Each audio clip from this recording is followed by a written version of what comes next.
Welcome to the Election University podcast, a weekly show where we hear from industry experts who share tips and tricks for winning campaigns. Whether you're running for office now, thinking about it for the future, or just want to know more about campaigns and elections, Election University is for you. With Election University, click, learn, win. And now your hosts, Jason Bennett and Rainey Cohen. Hey, everybody. Hello. Welcome to another episode of Election University. I'm your host, Jason Bennett. And I'm Rainey Cohen. Thanks for being with us. We're really excited for you to join us today. We have kind of a controversial subject matter today. Certainly one that has set the political corner of the internet ablaze. We're going to be talking with Stanford University Professor David Broockman on his very extensive field study that he did that basically concludes that everything that campaigns have been doing in terms of persuasion is not effective. It's such a disappointing and sad. I mean, you've been working on campaigns for much longer than I have, but for the couple of years that I've been involved, thinking of all of the work I've put into doing persuasion and voter contact, this study basically says, you wasted your time. Yep. Don't do that anymore. That was a bad idea. That was a waste of your time and money. So we're going to drill down on it. I mean, obviously, it's generated a ton of questions in my head, and I am sure our listeners are going to be very interested in hearing, David defend his study. Yeah. David's an associate professor at Stanford University and is a former software engineer intern at Google. So has a lot of extensive experience, and he's done several of these studies and field experiments. Yeah, this study is doesn't just come out of nowhere. He's been working on this topic for quite a bit. Some other things that he has been involved in is, do online advertisements increase a political candidate's name recognition or not? And the casual effects of elite position taking on voter attitudes. That study basically looks at whether or not a voter takes the position of their elected official, regardless of if they agree with the position or not. Yeah. It's super interesting stuff, and we could drill down into all of it, but I'm excited to focus on this field tactics for sure topic. Yeah. So he has a huge body of work that folks can take a look at. We'll have a link to his bio and his field studies in the show notes for sure. But let's get right to the interview. All right. Yeah, excellent. So we have David on the line right now. David, how you doing? Doing great. Thanks so much for the opportunity. I appreciate it. We know that you're busy, probably particularly right now before winter break. So we want to respect your time. We're going to ask a little bit about your background, and then we're going to get right into the study. I think our listeners are going to be most interested in getting into the meat of the actual study. But before we get started, why don't you tell us a little bit about your background and how you came to conduct this particular study and the associated field experiments? Sure. So probably like many folks in my generation, I originally got interested in politics and active when George W. Bush was president and the Iraq War was getting started. I volunteered and did some work for the Howard Dean campaign in 2004, and then kind of thought that I would kind of go the route of political practitioner, work in campaigns.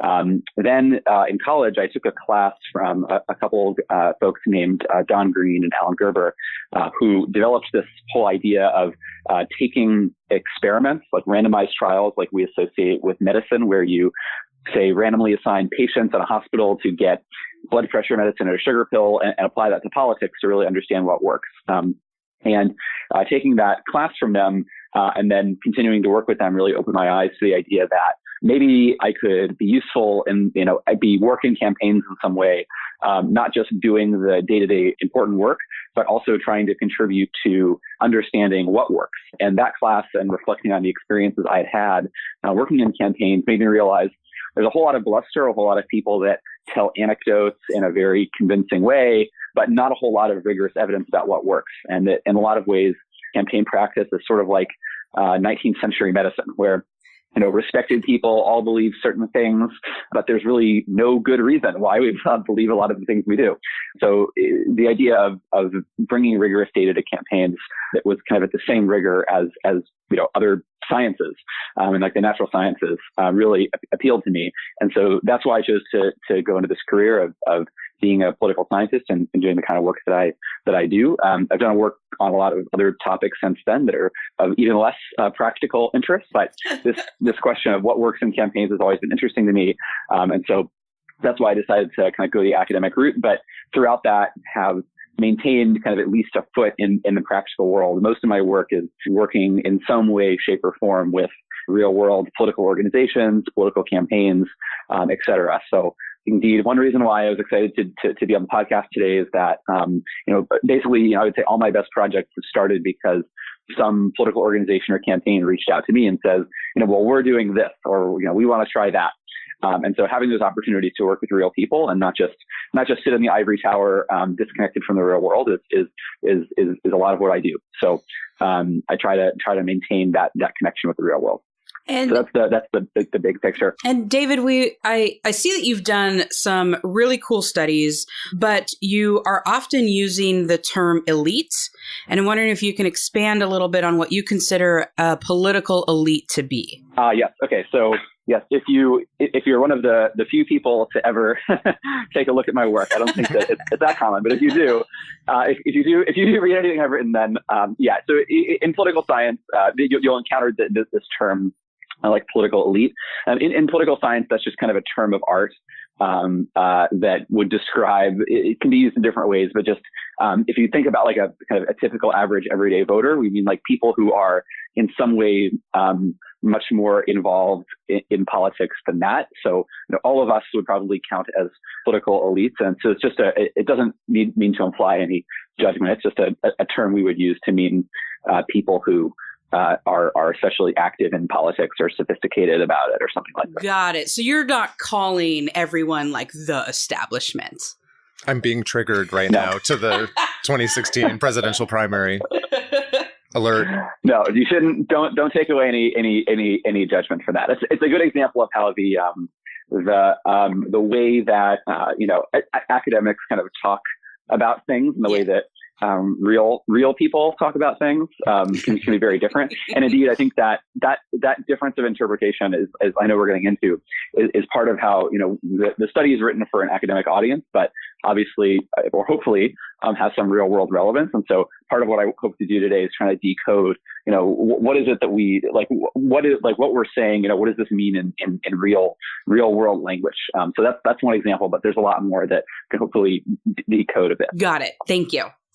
Well, let's get right into the study, because I think there are several questions that this study, which, I said in the intro, set the political corner of the internet ablaze with lots of discussion. And so let's get right into it.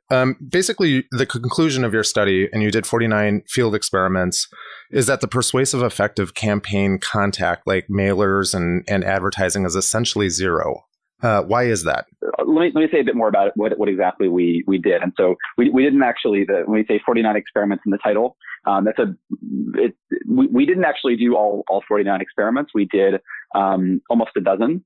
And so basically what we do is really two things. So one is that over the course of the last just over a decade, really, there's been a lot of people at different universities that have tried to do experiments with campaigns where there'll be like a local state legislative campaign or a congressional campaign, and in some cases a presidential campaign, where they'll be working or volunteering, and they'll work with those campaigns on some kind of experiment to measure the effects of their persuasive activity. These generally work in one of two ways. Sometimes for say a statewide race, you might do things like randomly assign certain precincts to get, say, an additional flight of mail or not. So this is an approach that has uncovered persuasive effects in ballot measure campaigns, where you take all the precincts in a state, and instead of thinking about it like randomly assigning patients in a hospital to blood pressure medicine or sugar pill, we're randomly assigning parts of a state to get persuasion mail or not. And just like in medicine, There's lots and lots of reasons why people might have high blood pressure. The magic of random assignment is that when you randomly assign these very different groups of people to study this very complex process, you can still understand, because you have now two statistically identical groups, and that's guaranteed by randomization. You can still understand what is the effect of giving one group sugar pill versus one group blood pressure medicine to understand the effect of that medicine. So same thing with taking, say, precincts, and if you have a sufficiently large number, randomly assigning some to get mail and some to not, you can just look at the vote returns and say, in the areas where we randomly assigned to whatever campaign intervention, we can understand, well, what is the effect of that intervention? So that's one approach. A second approach, which is more common, is to use surveys. So randomly assigning individuals to, say, receive a knock on the door or a phone call or online ads or mail, telling them to vote for a certain candidate, and then following up after the fact, say 1 or 2 days later, with ostensibly unrelated surveys that ask them, how do you plan to vote in the election? And the thought is, let's look at, among the people who answered this survey, the people who we randomly assigned to one group or the other. And if there's no effect of this persuasion, we would expect to, whatever persuasion we did to the treatment group, but not the randomly assigned control group, we expect to see no difference between their responses. That's, in fact, when you look at the academic literature, there's always some kind of margin of error. So every study in the literature that had been published doesn't say exactly 0, but it'll say, okay, our best guess is, just like in a poll, there's a margin of error. Our best guess is there was a persuasive effect of 2 or a persuasive effect of -3. And so what we do is we had to painstakingly go through all of that evidence and say, well, if we combine it together, lots of studies that are actually pretty imprecise, what is it that we see? And we also then did our own studies. We had developed a new method that I can talk about more a bit later, that allowed us to do experiments that were a lot more precise than those existing studies. And so we worked with Working America, which is the community affiliate of the AFL-CIO. They basically dedicated some full-time staff to implementing this method we had previously developed, and then shared the data with us and let us publish the data that they had gathered using our method. And combining all of that evidence together, we had a kind of really precise set of estimates. And so, one challenge with kind of arguing that something doesn't work in general is that even if your best guess is 0, there might be some margin of error where you say, well, our best guess is 0, but the effects really could be as large as, however many percentage points. And so, to make a claim like this, we needed a lot of data to say, our margin of error is actually very tight, and we can be pretty confident that not only is our best guess 0, but we can rule out effects that are of an appreciable size. With that said, that's and I'm sure we'll get into this momentarily. Although one big headline is that when we just combine everything together and average it, our best guess is 0. The takeaways are a little more nuanced than that. So that's how we kind of got to that best guess of 0, is existing experiments that have been done, just combining everything that used that rigorous randomized controlled methodology, and doing about a dozen of our own, combining that together and saying, well, what is the average when you look across all those experiments? What do you see?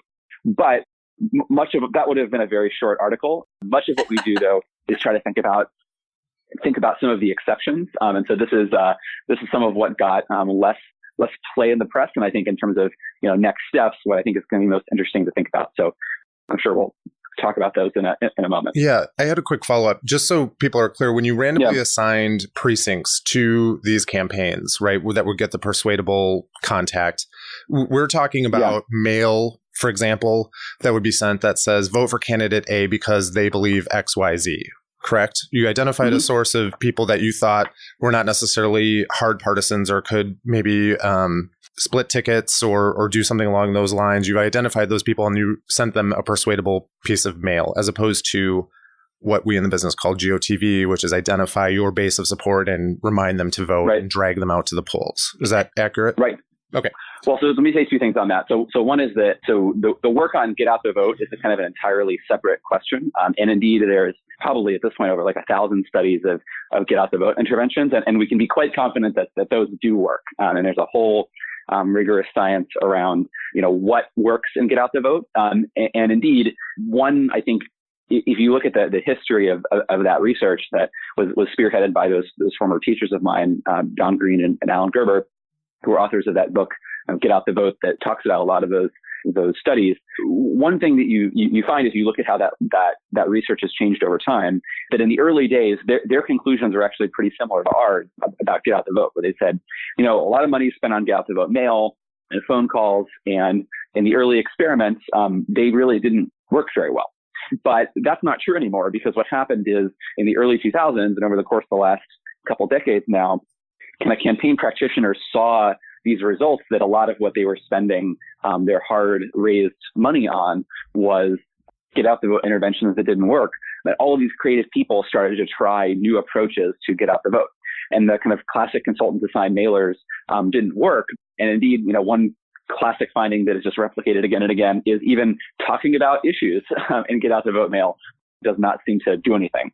But there's tactics like social pressure, letting people know that their neighbors know whether they vote, that whether they vote, letting people know the ballot is secret, helping people make a voting plan. There's been all this academic work since then that points to effective ways to get out the vote. In the same way, if you look at our paper, we're saying, well, here's what we're doing right now. And this is the second point I wanted to make. These are not, none of the studies we're looking at are like academics saying, well, I'm going to try my hand at what I think campaigns do. All of the studies that we're looking at are studies where the campaigns themselves decided what to say and who to say it to. So we're kind of capturing what is the effectiveness of the kind of current conventional wisdom among political practitioners. For some of the existing studies, we have more information than for others about what exactly they did. Mm-hmm. So, for example, in our studies, we had a pretty broad, Working America had used a pretty broad targeting. And so we can look at questions like the people who either we think from the voter file or we have from their actual individual survey responses, we think they're hardcore partisans versus not. Do we see differences in effects, et cetera? We can answer some of those kinds of questions, but I just want to point out that it's not like there are these academics that did what they think campaigns do, but they're not really doing what we do. We're in all 49 cases, we're studying the effects of what real campaigns chose to do. And that's kind of where we get this kind of disappointing result. But with that said, I think if you look at the history of the Get Out the Vote interventions, that now we know Get Out the Vote really does work. One potential next step here is not to throw up your hands, but to say, okay, we have work to do and we have to roll up our sleeves. So that's kind of how I interpret this in the context of that history. Got it. So if the conclusion is that in a general election, persuasion doesn't work, you have a different conclusion for primary elections, right? Can you tell us a little bit about the difference? Yeah, so let me talk about a few different exceptions we find to this kind of overall pattern of minimal effects. And there's actually three that I want to mention. And so the first is what you just brought up, which is that when we look at, there's fewer of them, but when we look at experiments that have been done in primary elections and in ballot measure elections, it seems there you do see meaningful persuasive effects, and it doesn't take a genius to figure out a lot of why that probably is. It's probably that it's just a lot harder to get a Democrat to vote for a Republican or a Republican to vote for a Democrat than it is to get to change someone's mind about how to vote in a primary. Partisanship is just especially in this polarized era we're in, there are so many voters that either because they strongly identify with the party or, they, want to vote a certain party out of office or whatever else. It's just very hard to budge voters from using those party labels when they're on the ballot. But it is possible, the experiment suggests, in cases like ballot measure elections and primaries, where there's not that D or R on the ballot that allows people that clear a shortcut for how to vote. So that's one. A second kind of exception, which I think is also kind of interesting, is that even in general elections, the answers get a bit different when you look earlier on. So if we look at experiments that are done way before the election, so most persuasion, of course, is done roughly in the last 2 months before the election, and most money in presidential elections is spent then, for example. But there's some experiments where campaigns have say in June, ahead of a November election, have said, well, let's see if we can plan out our persuasion program by figuring out who's persuadable or whatever else. And when you look at the experiments that are done early on, you actually do find pretty large persuasive effects in general elections too. The rub is that when you look at those same people that were persuaded in June, if you follow up with them a few months later, they've all sort of returned to where they were before. And so that early persuasion seems to just evaporate and evanesce. Oh my Moreover, gosh. when you take the same tactics that worked early, so in June, people are persuadable and you say, okay, great, I have this tactic that works. And then you try it again with the very same audience, maybe not the same exact people, but a similar audience in a similar universe in September and October, it stops working. So there's something about the heat of the campaign when people sort of lock down. And so, I think there's a positive and a negative side of that. I think that the good news is it's not as if voters are in some sense, completely unpersuadable. It's just that, the bad news is, as you get closer to an election, it just becomes a lot harder. One possibility there is just that general elections get really loud. And so, what these experiments do, just like in the medical trial case, they tell you whatever it is you're randomly assigning, they tell you the effect of that thing. So if you're randomly assigning, say, 6 pieces of mail, which a lot of these studies do, they'll say like, okay, we're going to send a flight of mail to the treatment group and not the control group. They tell you the effect of that flight of mail. They don't tell you the effect of, the whole rest of the campaign. And so it might be that in these really loud competitive general elections we have in the US, when you get closer to election day, the reason that campaign interventions get less effective is just there's a lot more noise. And so you're not talking about comparing people who are getting 6 pieces of mail from you versus 0. You're comparing people that got like 106 pieces of mail about the candidate to 100 pieces of mail. Right. Exactly. But with that said, I would say that when we look at, we have fewer of them because people in uncompetitive elections don't spend as much money on campaigns and doing experiments. But in the data we do have from uncompetitive elections, the findings are similar. So I don't think it's just this loudness. I think there might actually be something going on where, in some sense, people's kind of partisan identities get more activated and they start to pay more attention to politics themselves as the election gets closer. That's kind of more speculative. And right now I'm working on some follow-up studies to try to understand exactly what's going on there. So the third thing, and sorry for the monologue, but the third exception I wanted to mention was that we also see, and this gets to your earlier question about targeting, we also see some exceptions when we look at cases where campaigns have gone through really extraordinary effort to find persuadable voters. And so let me give you an example, not from our studies, but from this really nice study that was done by Todd Rogers and David Nickerson. So what they did is they worked, I believe, with Planned Parenthood ahead of the 2008 Oregon Senate race. And what Planned Parenthood did is they did a survey of people in Oregon where they asked everybody they could in Oregon. This was Merkley was running for election for the first time against a pro-life Republican incumbent. They said, do you know whether the Republican incumbent is pro-choice or pro-life? Are you pro-choice or pro-life? And are you planning to vote for the Republican incumbent? So imagine all the people in Oregon, and now we're going to focus in on the slice of people who do the survey, who don't know that the Republican incumbent is pro-life, who are pro-choice themselves, and who are planning to vote for the Republican incumbent. So there's a very, very specific set of people. And when you take those people and you randomly assign them to get mail, letting them know, hey, the Republican is pro-life, you can move their vote choice by, maybe a handful of percentage points. With that said, what they also show, and this kind of speaks to the difficulty of persuasion, is that if you think about sending that mail to all people in Oregon, you might get a very different result.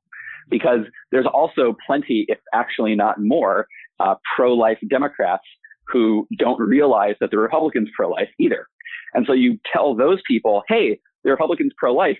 And the pro-life Democrats say, oh, really? Oh, good to know. I should vote for him then. Then you have the opposite effect. Right. And so we often see this mix of kind of persuasion and backlash. And basically the point we make in the paper is just that, campaigns are always thinking about that on some level. It doesn't seem like in most cases they're able to target it's hard to identify from the data we have, like, who are the pro-life Democrats who don't know that the Republican is pro-life. The pro-choice Democrats who don't know the Republican's pro-life. It's a very hard demographic to find. And so what we find is that it seems like in our data, campaigns can only get these kinds of insights about what subgroups are actually persuadable when they go through some kind of like really extraordinary effort, by doing surveys like I just mentioned, doing experiments like the ones we report, where it's just very hard to predict in advance, and you have to use some really, really advanced techniques to find that last little bit of advantage. That's great. So political professionals who do this year in and year out had a pretty strong reaction online to this study. What do you want to say to them specifically? If we're sort of in this business because we care about changing people's minds and winning campaigns, then I would say, how would you want doctors in the 19th century to respond to some of the first rigorous evidence we had for randomized trials about the effects of things like bloodletting and putting leeches on people?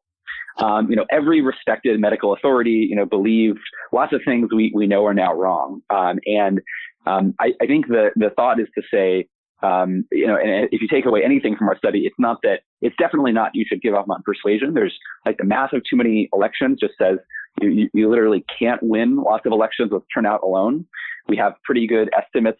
GOTV can be effective, but it can only do so much. So giving up on persuasion is just not an option. But what I think we can do is try to be more evidence-based about it and say, it seems like what we're doing right now is not as good as it could be. Let's try some new things. There's tons of creative ideas out there about ways to think about doing persuasion that are different than we do it right now. And so I think the main takeaway would be to say you can never stop trying to innovate. That it doesn't seem like the political world has figured out persuasion quite yet. And so the goal would be to say, think about the fact that we do have these exceptions, that the conclusions are a little more nuanced. But if you are working in a general election and you're not kind of doing experiments or these kinds of ways to do very sophisticated targeting right now, think about trying something new, and think about kind of taking that evidence seriously. And again, not just throwing up your hands, but rolling up your sleeves and thinking about engaging in some kind of process of discovery about what might work. And I know that lots of people do that already. And so that's the kind of innovation that I think that our study would hopefully underscore as particularly important. So basically, don't panic. Right? Or don't stop doing mail, right? I mean, I think, as a political consultant, I hear this and I'm like, oh, you're basically saying that political mail doesn't work. And I think there'd be an understanding amongst a lot of political professionals that there's a diminishing return for mail, especially as we get closer to the saturation point during the campaign season. But, I think some folks, as they were reposting and commenting on this study, were, well, we're not supposed to do any persuasion. Is that what you're saying? There's zero effect. Why would we spend money on it? And I think your point about analyzing some new creative ways to do it that are evidence-based is a smart strategy. Well, and I think part of that was the inflammatory headline from Huffington Post, which is traditional campaign tactics are basically a waste of time, new study concludes. Thanks, HuffPo. Yeah, the media always kind of overstates a bit. I don't guess I wouldn't call it fake news, but exaggerated. But one thing I want to emphasize one thing in what you said that I mentioned a couple times, but I just want to say it more explicitly. So in these experiments, right, we estimate the effect of whatever it is that is being randomized. So if we randomize people as 6 additional pieces of mail in a context where they're getting 100 pieces of mail already, you might not be surprised that those additional 6 pieces of mail didn't do very much. So, and that's very different. None of the campaigns, as far as I know, that we studied literally said, well, we're going to take a set of people and engage in the kind of strategy that some of those sensational headlines might militate towards, which is like stop doing persuasion altogether. Sort of no campaigns have tried to randomly assign that very dramatic intervention, as far as I know. And so, the evidence is sort of silent on whether that would matter or not. I'm probably a little more uncertain than others about what might happen there, just because I think, one thing I would point out in counter to that is that we know that the effects of a lot of these treatments early on decay very rapidly. And so when you're looking at, it's like sending people 6 pieces of mail, it's not really like 6 versus 106. It's probably more like, well, in the last 3 days before they did the survey, they either got like 6 pieces of mail from you and 2 other pieces of mail, or just the 2 other pieces of mail. So when you think about that small time scale, I think that the conclusion is maybe not quite as limited, but I think the point still stands that another clear next step for experiments here is to say, well, if what we want to know is not just at the level of like one particular flight of mail does this work, but zooming out at the level of a strategy, what does it mean to engage in a very intensive persuasion heavy strategy with lots of different media? What is the effect of that? Is that really zero? I agree that is an open question, and it's one that's eminently studyable. And so that's, I think, another next step in addition to trying new tactics is to saying, let's try to get at this question of whether not just mail pieces 101 through 106 matter, but maybe pieces, 10 through 106 or something like that. Yeah. And so that I think is a very clear next step that our evidence doesn't clearly speak to. So let's bring it back to our listeners for a second. We know that this kind of data gathering and research is really expensive. And I think much of our audience being in down ballot races like city councils and sheriff and maybe smaller town mayors aren't going to have the budgets to spend on this kind of research. So do you have any advice on how they should spend their limited campaign dollars to get better results? Great question. So I've gotten several emails from, folks in exactly that situation. And unfortunately, I don't know that we have a great answer yet. I would say that thanks to some of the methods that we've developed around measuring persuasion, we are able to measure persuasion in elections that are, in districts that are a lot smaller and for a lot more cheaply than in the past. So now I would say table stakes for these kinds of experiments, it used to be in the hundreds of thousands of dollars if you wanted to do a good job of it. Now it's probably in the low tens. So for $20,000, $30,000 maybe, you can you can learn a lot. So that the price has come down. With that said, that's still for a lot of local campaigns, a very significant chunk of their campaign budget and might not be worth it. So to that, I would say a few things. One is that if you really want to learn, and you don't want to, and most of that cost is just the cost of doing surveys. If you really want to learn, as say a political consultant, especially if you're working in multiple elections at once, you might try this precinct randomized strategy where, unfortunately, you only get the results after the election, but at least, over time, we are learning, and you get the outcome for free because you don't have to pay the Secretary of State to get the precinct level returns. A second thing, I think, one way to interpret some of the results around subgroup effects is basically that, it's the right way to put this, that, as in any kind of competitive environment in life, a lot of the low-hanging fruit is going to be taken. And so we're not saying, again, as I was saying before, we're not saying like, don't do all the things that campaigns typically do because just, completely abandoning traditional strategies is not something that we've rigorously studied. But, consider, once you've already exhausted doing the things traditional campaigns do, rather than, think critically about, is it really worth it to send and to, raise the money to send the 101st through 106th piece of mail? Or is there something else that I could do with my money given this district that's going to be different, that's going to reach kinds of people that mail can't reach or who don't read mail? Thinking creatively, once you've exhausted the traditional strategies, I think that's something else that this suggests about how to reach certain people, who to reach, that like in any competitive environment in life, once the low-hanging fruit have been picked, you should note that they've been picked and think about, well, how do I reach some of that higher hanging fruit and not just kind of keep banging your head against the wall. So maybe those would be the two takeaways. And I know that's not well, like so a clear, let me ask ending, you then, yeah, with those two takeaways, would you say that door-to-door, face-to-face conversations are still the best strategy for reaching voters? if that's what you got the time or money to invest in? Yeah, so we had done this work last year on people's attitudes towards transgender people, and we had published this article in Science that was working with a group in South Florida called SAVE and the Los Angeles LGBT Center that found that they had these really deep and in-depth conversations with voters, they often lasting 15, 20 minutes, where voters would really establish rapport. Voters would tell a story about a time when they were treated differently, and the canvassers would kind of help the voters see how transgender people also experienced being treated differently and help voters understand how they might be able to take transgender people's perspective.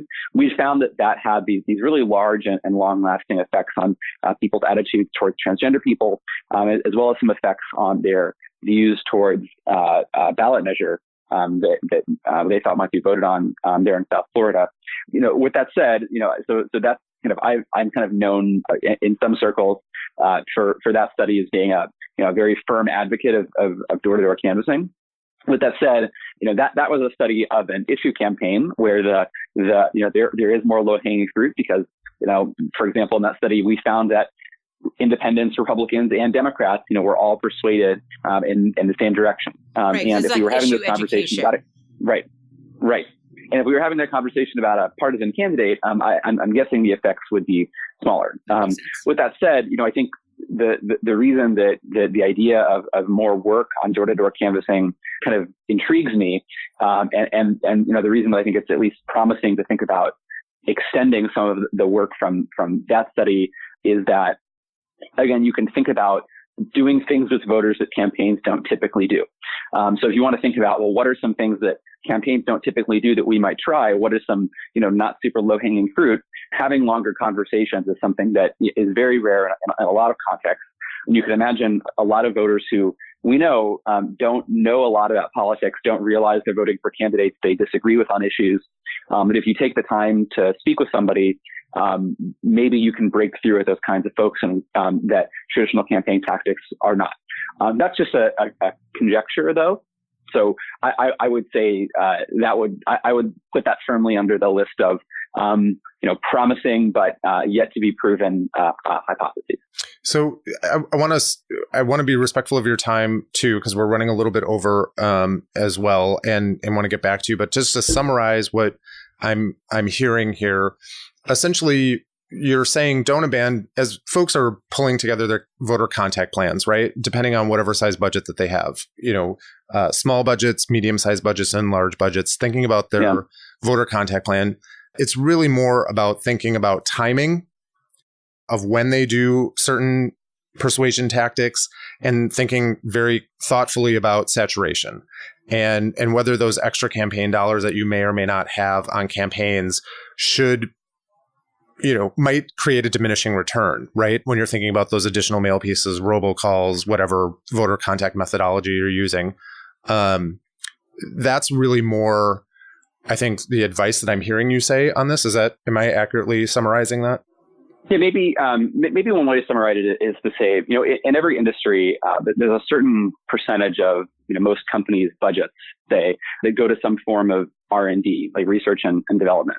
And in campaigns, I think one thing our study would suggest is that if you're already raised enough money that you feel like you're spending to that saturation point, that you're sending the same messages to the same people that have already gotten them from you many times before, our study would definitely suggest that you're not going to lose very much from not doing, oversaturating people that additional amount. And indeed, there might actually be some gains to be had from either thinking and doing some extra work to find subgroups that are persuadable, be that with an experiment or some other approach where you can really finely target and going above and beyond kind of typical targeting approaches. So that's what we found with Working America, for example. When they did these experiments, they were able to find groups of voters who are very surprising and hard to predict in advance. That were moving a lot on the basis of their door-to-door canvassing conversations. But they were only able to do that once they invested in that R&D specific to that campaign of, well, who's movable? And then more broadly, the second kind of creative thinking to do is to say, well, what else can we, if we've already said X message a lot of times, what else are there other tactics we can try, other ways to reach people that are more creative and new, once that low hanging fruit's been picked. So I guess it's no surprise to hear a researcher say that research is good. But I would say that's the message that the data would send us, is that once you're at that saturation point, it's just you should be dubious about the or at least skeptical of the value of continuing to spend past that point, and think creatively about what else you can do to find the right audience or try some new approaches. Well, this has been a really great conversation. I sincerely appreciate you taking the time out to walk us through this study and your work on it. If folks wanted to read more about your excellent work, where should they go to find your research? I don't know if there's that much excellent work, but if you want to read my work, you can go, if you just, so my name has a kind of a funny spelling, thanks to Ellis Island several decades ago, but it's the shortcut to get to my kind of Stanford website where all my research is listed is davidbroockman.com. You can also just Google David Broockman and it'll show up somewhere. Broockman. Perfect. Thank you so much, David. We appreciate the time. Thanks and have a great day. Sure. Take care. Bye-bye. So, Jason, as a longtime political consultant, I feel like we trashed on mailers a little bit. Yeah. That was a super interesting conversation. And I am wondering, does a conversation like this totally change your tactics and what you know, or like how are you feeling about what you currently do for a living? Well, I think they've been changing over the last 20 years anyways. Yeah. Social media in particular has changed the game, and I think after every election season, some campaigns doing some new thing that people glob onto, and then that becomes the next election cycle's thing. Yeah. And digital is got their time in the sunshine right now. So everyone's chasing the digital front and putting their hopes on its effectiveness. So mail has been on the decline over the last few years. It's interesting because the Postal Service did a pretty big push a couple of years ago to talk about the increasing impacts that mail is having on millennials in particular. And they did a very, very extensive study on how millennials, because it's a new thing for them to get mail, that they're reading it more. So it's interesting. I mean, I think, some follow-up studies probably need to be done to figure out things like, what are the impacts when you're being outspent by your opponent. That, we didn't have time to get into that really. And I don't know that it was tested in the study. So, if you're competing in a particular space and your opponent's dominating that medium, for example, they're sending mail, but you're not. Does that have a persuasion impact on the election? I think there's a difference when you're talking about primaries in safe districts for a political party. If it's something that's strongly Republican and any Republican that wins that, it's going to be in that seat, never challenged by a Democrat, for a long time, unless something unusual happens. Same in a safe Democratic seat. If that changes persuasion. So defining the types of primary elections and the dynamics of those races are important. And then thinking a little bit more about the down ballot races and if your campaign budget is somewhere between, $5,000 and $10,000, this looks very different. It looks very different, right? The net negative, I think, of some of this that is going to be a challenge is that people who believe the way that consultants and the political elite, quote unquote, make decisions, this gives them an argument to say we need to burn it to the ground and start anew, which I think, there's some frustration behind that sentiment and certainly I think there's some validity to having that discussion about, are we doing things correctly and getting the results that we want? I don't know that, any campaigns in Virginia abandoned these techniques based on this study and won their results, right? For example, and Virginia, is a good example of exceeding expectation. And my guess is, if you looked at Danica Rom's campaign, it was field and talking about issues, and there was a lot of persuasion happening in that race. So it'd be interesting to sort of see some follow-up, based on some of those exceptions or certain dynamics of campaigns. But I think these things are thought-provoking, and we need to keep pushing ourselves as a political class and, analyzing what we're doing and what works and what doesn't. At the end of the day, we want people winning more than losing. And so, I don't know that any of us are so pig-headed and, arrogant to think that we can't adjust because the voters have changed the way they make their decisions. Right. So I don't know. It's interesting. I mean, I definitely think more study and more thought needs to happen, but some more discussion. I think it was a great discussion. What were your impressions as someone who's had to grind it out, in field offices? What's your thinking? Well, that's why I asked the follow-up question about door-to-door canvassing, because like that, when you're working in field and you're, focused on just voter contact, the conventional wisdom is the number one way to reach a voter, either by persuasion or by reminding them to vote, or whatever the case may be, is to talk to their faces. And then I think second is mail and third is phone. Like, God, phone banking in decline. Right. Yeah. So it was encouraging to hear that those tactics are still working, and that this study applies to persuasion only and not to GOTV tactics. Mm-hmm. And I think that actually supports what I've seen as a shift in campaign tactics over the last year or two of plug all your resources into GOTV. When working on the statewide coordinated campaign, that's all we do is just reminder to vote, day in and day out. And so I think, learning more about the saturation point and when that stops working.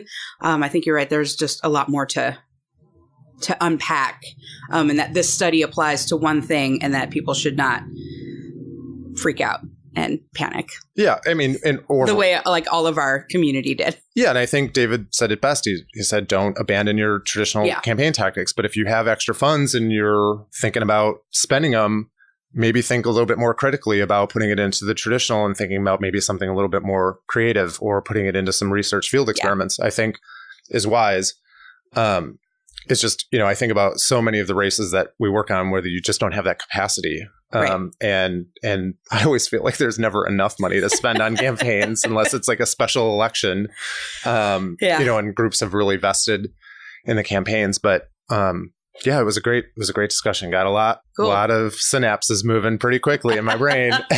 Well, we hope you enjoyed listening to this edition of the Election University podcast. I was about to call it Podcast University. That's what I get.